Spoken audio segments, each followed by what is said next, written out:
Cage Minds, Micah Frankel, joined by the superstar Kevin Croom. Heck yeah. How you doing, sir? What's going on? Man, I'm just living the dream. Just living the dream every day. So let's go. You've been doing all kinds of media, a bunch of interviews going on. We will get to that because, of course, I want to talk about your skills. But what have been the most frequent questions you've already repetitively answered through all these interviews? Oh, I mean, tell me about what it was like when you got the call, and I don't know, all that stuff. How'd you feel when you found out you were fighting Roberts? How'd you feel when you were standing across from him? I don't know. What did this mean to you? All that. Okay, I want to know what happened with the first time. I'm like excited, ecstatic. You're in the UFC, and then you're not fighting. What happened? Yeah, man. So I got woken up at 5:30 in the morning on my 13th year anniversary of my very first fight. So get a call at 5:30. Like the only time a manager calls me if it's fucking serious, So otherwise it's just text, So he called me, and I was asleep, but I'm pretty sure he was like, "How's it feel to be a UFC fighter?" And I was like, "Wait, what?" And then I screamed a lot, cussed a lot, and then he told me, I was fighting Alex Caceres, and I was like, "You're telling me I'm fighting Bruce Leroy in a couple days?" Like, oh shit! Woke up. Obviously I couldn't go back to sleep after that, and I obviously felt really amazing for the whole day. Finally, and then have it happen on the anniversary of my first fight 13 years later. It's just like I can't write shit this good. I always live my life for the better story, and I don't know, man, that's a hella good story. Then fly to Vegas. I'm there. Everything's cool. I've waited forever. Get the test. No problem. No worries. I feel amazing. No problem. And then I just had a test done 2 weeks before, or a week and a half before. So I'm like, no worries. Everything's good. Just keep enjoying my time. And then by I think it was 9 or 10 the next morning, I got a call and hit positive for COVID. And now they'd had false positives, so I needed to take another test. And depending on what came back on that one, I was either fighting or I wasn't. So that 7 hours waiting for that next test was probably some of the wildest 7 hours of my life. You know what I mean? Just trying to be incredibly bummed, but then trying to be like, hey, maybe I'm still fighting. It's still keep my head in the game, And then it came back. The second one came back positive, so I headed home and got released because I couldn't fulfill my contract. Obviously, I was pretty bummed. It took probably 12 hours for me to get the right perspective, but I got it. And there's been times when this really would have messed my life up, and I would have gone on a bender and gotten all crazy. But this time, after I quarantined, I was just right back in the gym. I knew that they wanted me, and I was going to be ready. So, heck yeah. Okay, all right. So the mystery to me is now solved. But at that moment, you didn't know if you were going to get the call again or not. So there was 3 days. James is obviously trying to cheer me up and be like, we know they want you now, blah blah blah. He's saying all the right things, and I'm like, yeah, but I'm still crying. You know what I mean? So for 3 days, I'm in quarantine, alone by myself. Terrible, just with my thoughts. It sucked. And then after 3 days, my manager hit me up and said that the UFC wanted me to get them a negative test as soon as I could.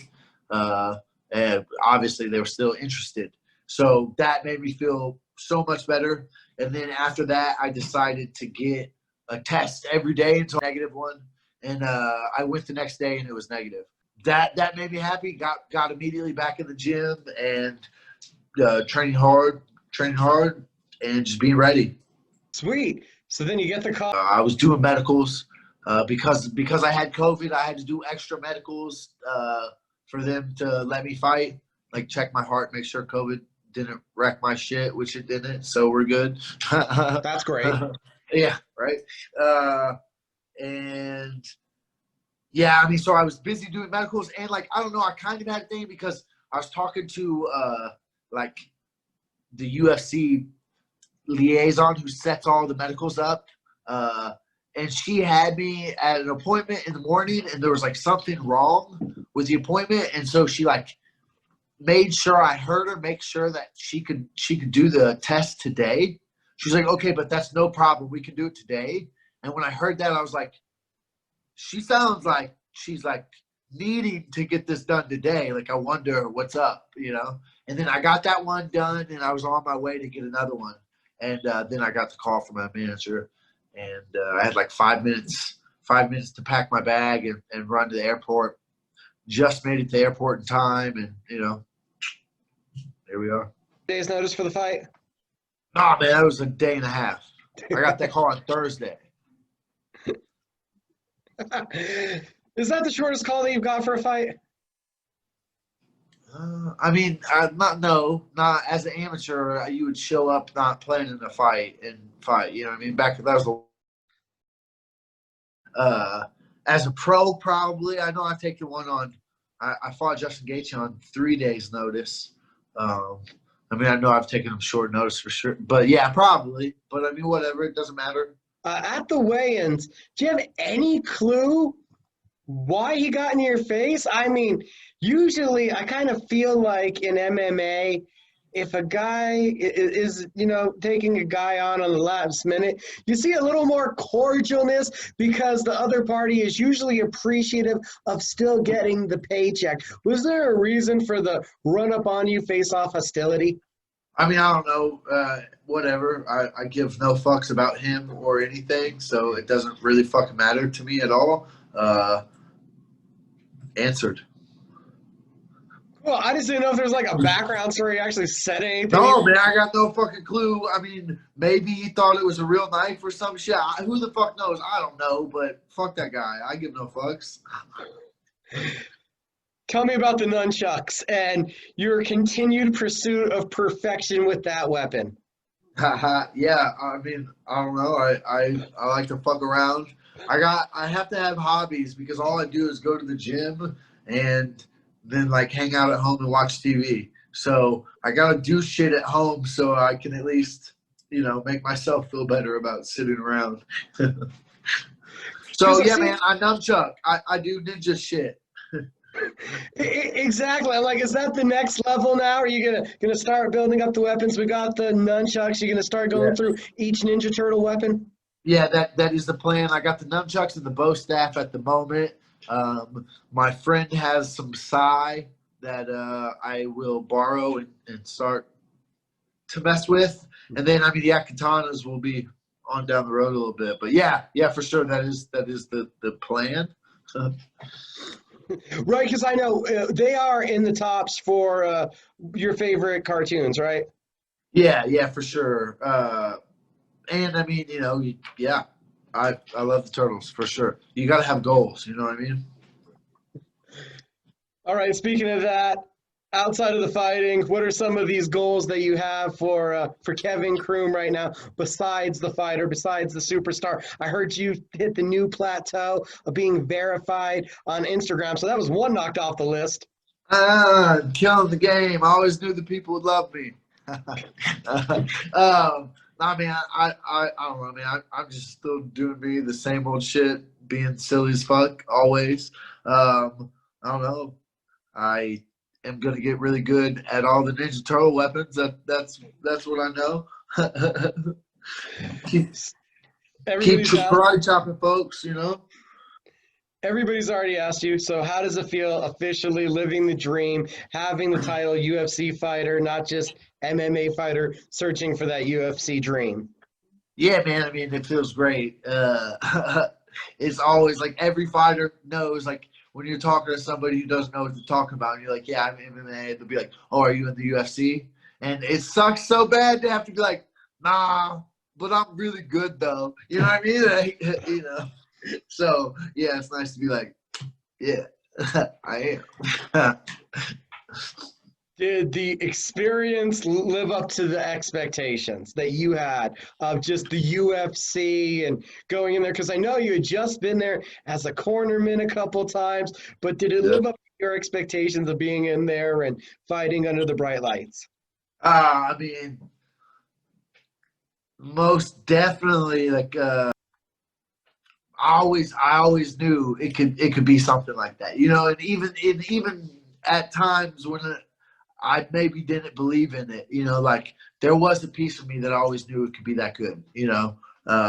And you definitely don't plan on or expect it to go like that. But fuck, like it couldn't have gone any better. And like after that Alex Caceres fight like fell through, I remember telling myself, like trying to get okay with it, that whatever was about to happen was about to be better. And you know what I mean? I kept thinking like, I don't know how that's gonna happen. This Caceres fight's really good. Like I don't know. And then I don't it turned out better, you know, weight class up on a day's notice, just like I don't know, man. You can't write a story this good. It's sick. Talking about personal goals that I asked you about, how much of a victory is it for Kevin to have not got down in the dumps, to have not let that first time have beat you, to have stayed positive? How big was that for you? Yeah, well, I mean, obviously, I think everybody saw how big it was for me. You know, if it had I done that, I don't think I would have been able to perform like that, like I did. So I mean, yeah, man, it's a great personal victory on top of everything, on top of it being dope in front of the whole world, making a bunch of money, finally shaking Dana's hand, all this fucking cool stuff. That's like awesome for me as a person. You know what I mean? Like I used a really bad situation to my advantage, and I did. Like I this second time, I like handled it so much better because I'd already been there before. Like even though it didn't work out, like I already had the crazy emotions. I already like felt all the crazy stuff that you should feel when you've been waiting for something and you've worked so hard for that, you know. But that shit can be really distracting, and so I was able to just go in there and be focused and just get the fucking job done, man. Like, yeah, I'm ecstatic. And then you said it's only the second high elbow guillotine of your career. The Yeah, first one first on was, my left. Crazy. did that surprise you how it played off? Because we know from your grappling, there was a point where we're like, don't let Kevin get your back. Kevin's great again, that rear naked Yeah, choke. That's what he yeah, goes for. You weren't so much of the front choke guy. yeah. Well, man, I have like some good uh front front stuff, and it's not a guillotine. You know, like I have a pretty nasty Darce, and I mean, I have a few other pretty mean chokes, but it's not a guillotine. And man, it just is like his neck had magnets, and it just went right. It just I felt it, and I even for a split second thought about switching, and I just like instinct, you know, like I mean I just felt it. It's and I have one of those, one more of those finishes, and it's the same kind of thing. I dropped the kid, and it's just like his neck was there, and I just took it. Wild, man. And I mean, that's why you train so much. That's why I've trained so many years and everything. So when some shit like that happens, you can snap on it just like that, you know? James, having been that constant motivator and positive person in your corner, what is the first thing he's saying to you when he gets in the cage afterwards? I just remember him, you know, I just remember him just saying, "You just changed your life. You just changed your life. You just changed your life." Uh, and I mean, at that point, like it was almost like I was hearing a mumble, you know, like I mean, I couldn't even really hear it. I was still just in the zone. Everybody, all the announcers are saying I'm in disbelief. I just I wasn't in disbelief. I just wasn't. The killer was still there. You know what I mean? Like the switch hadn't been turned off. You know?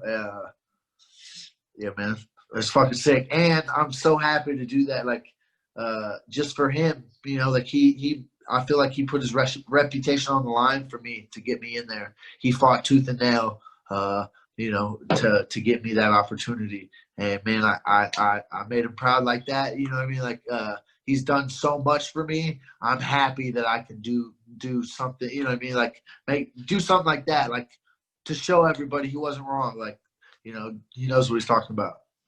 Now, until what? 4 weeks ago, probably be appropriate to ask you, because I think 5 weeks ago you won a title. Ask you, how did that feel? What was that like? I mean, that was a great fight also that you had there at It was. FAC. It was.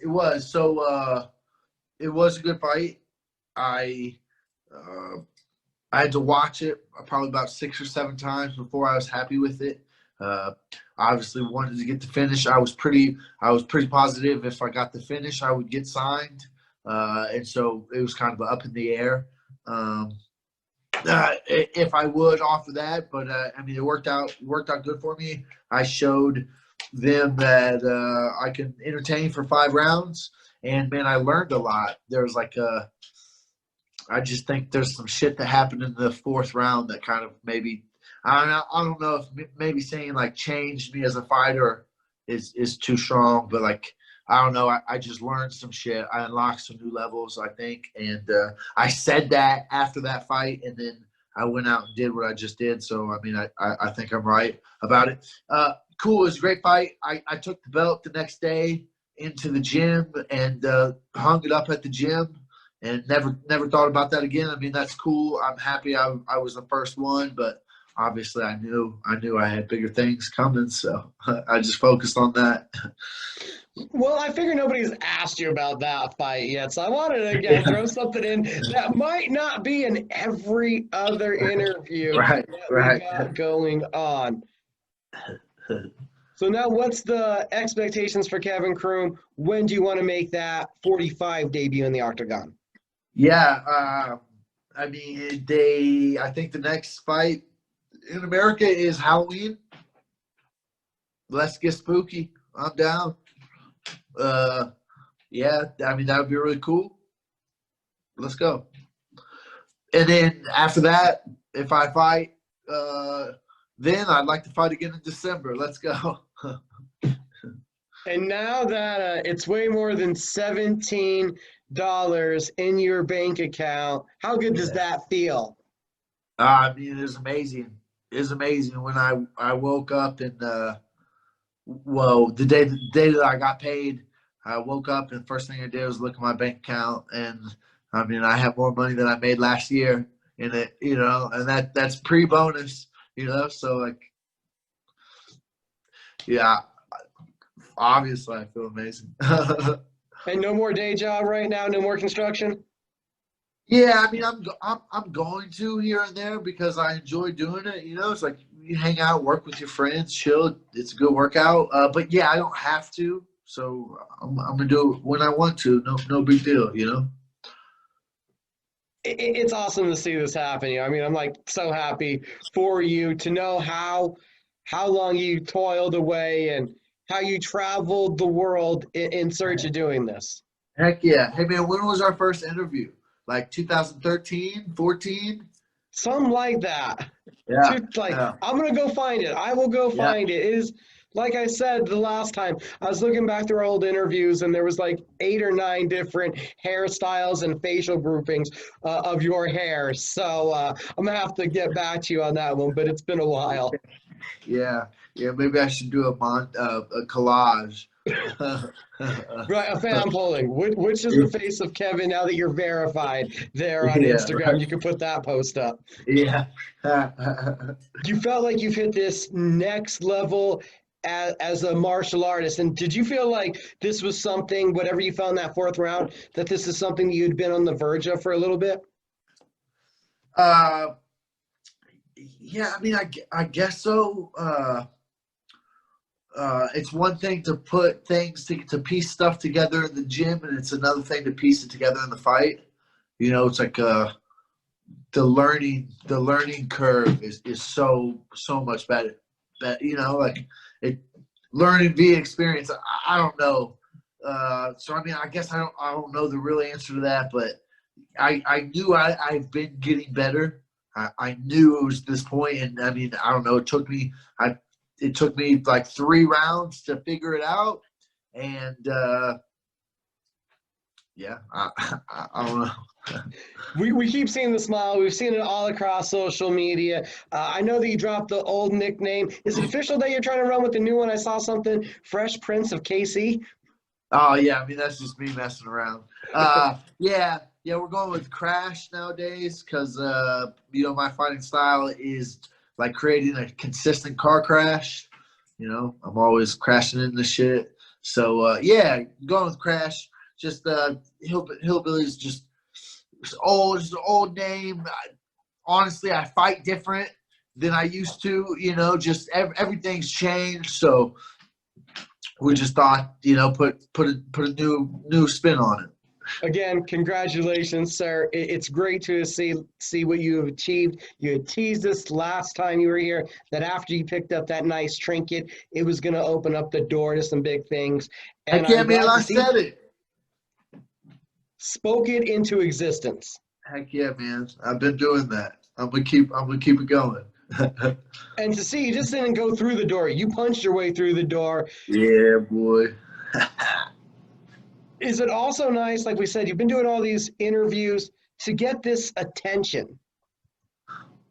I mean, of course, any fighter who says they don't do it for the intentions of, you know, a liar, I'd say, you know, I mean, it's amazing. We all have reasons to do it, but winning and having the intention is amazing for sure. I mean, I've been waiting for this, you know,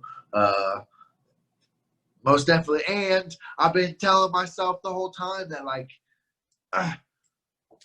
that I had it, you know. I've said that to myself for years. I had it. Keep going. You got it. Keep going. You got it. You got what the people want. Keep going. You know, and so it's fucking really nice to finally have that, you know, verified, you know, I mean, vindicated. And yeah, man, I mean, it's about to get wild. My confidence in life and in fighting have just been catapulted to like a whole new stratosphere. Like shit's about to get nuts. And you know, I'm about to work harder than ever, and man, watch out. It's Kevin Croom. He's just getting started in the UFC. It's always great talking to you, sir. Heck yeah, man. Thank you very much.